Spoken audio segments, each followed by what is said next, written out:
Now, throughout the pandemic, our brief but spectacular segments have introduced us to a number of wonderful and inspiring people, many on the front lines fighting this virus. Tonight, we return to them as they share with us what they're especially grateful for this year.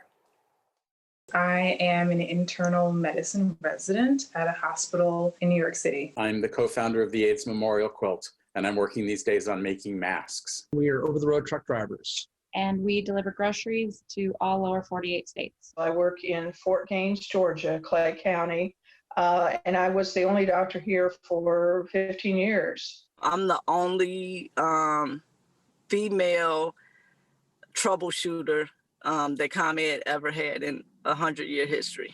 I'm a nurse, an artist, a dancer. Over the last 8 months, I've received a lot of hope from the humanity that I experience on a daily basis. My mother is a certified nurse's assistant at a veterans home in Queens. Her resilience and grit, I've tried to channel that myself. It's been a really isolating year, and I must say I'm thankful for Zoom. It's been a great opportunity to reach out to people by Zoom and other ways that I haven't seen in years. I really feel my own mortality these days. And that can be a sad thing, but it can also be a life-affirming thing. You never know how much time you have, and you need to use every minute of it. And this year has been a reminder of that over and over and over. In August, I started the Chinatown Mural Project, and I'm using art for recovery. If everybody does their own little part, we have a chance to survive here. When people call 911, they don't often consider that we are a human on the other end of the line. No matter if it's just a noise complaint or somebody is having a heart attack, like, we care. Under the circumstances of the pandemic, the demand for palliative care skills and abilities has risen exponentially. What gives me hope is the recognition of the essentials in life, and the essentials are human connection.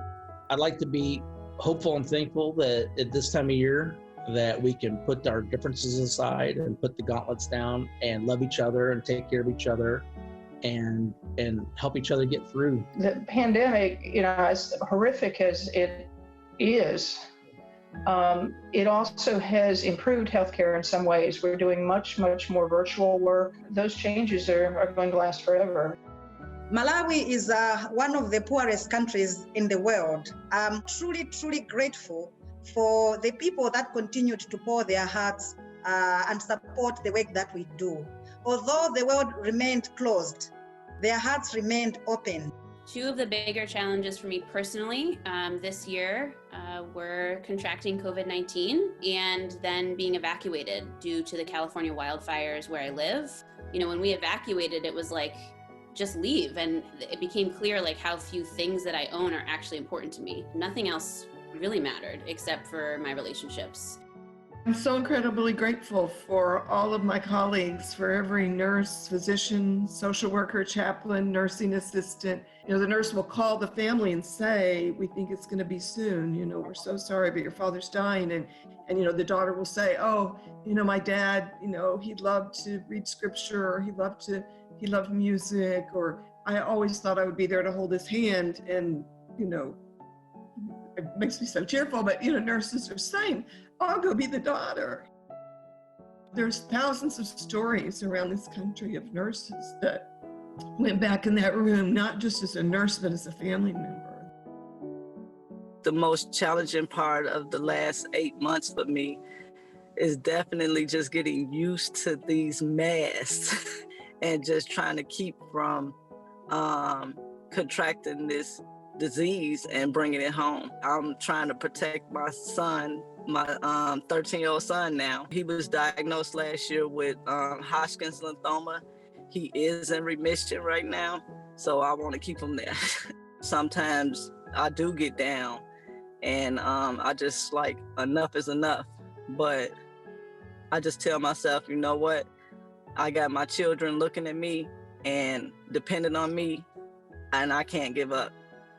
My name is Savoya Taylor. My name is Kat Zwick. My name is Gertrude Kabwazi. My name is Dr. Karen Kinsel. I'm Ron Drew. And I'm Shantae Drew. My name is Bridget Rhodes. Colin Chan. Tara Reinders. Shamika Simonis. I'm Mike Smith.